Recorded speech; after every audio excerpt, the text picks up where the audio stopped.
Сәлеметсіңдер ме, балалар? Бүгін қаңтардың 25-і. Сабақтың тақырыбы қол өнер шебері, мастер рукоделия. 22-ші бет. На 22-ші бет, на 22-й странице жаңа сөздер. Алқа, кулон, ожерелье, подвеска, сандық, сундук, тоқу, вязать или ткать, бұйым, вещь, изделие, тері, кожа, шкура, түсіру, съемка. Так, запомните слово тоқу, вязать, ткать, алқа, кулон, ожерелье, подвеска или бусы. Диалог арқылы өткенді қайталаймыз. Повторим пройденные темы этого раздела. Сенің атың кім? Как тебя зовут?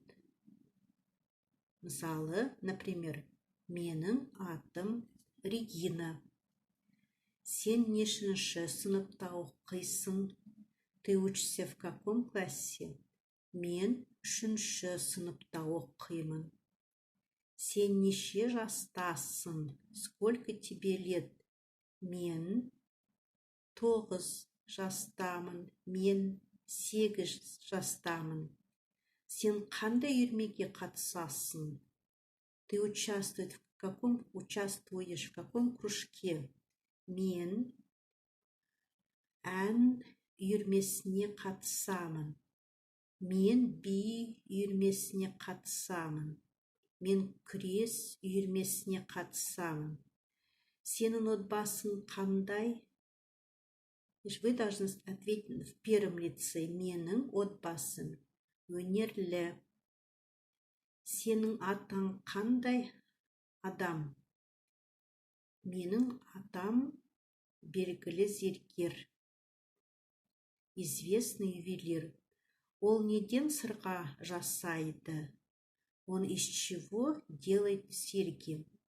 Ол күмістен сырға жасайды. Әкең не тартады? На чем играет отец? Вы должны ответить устно в первом лице. Әкем гитара тартады.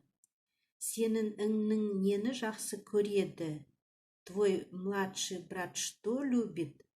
Менің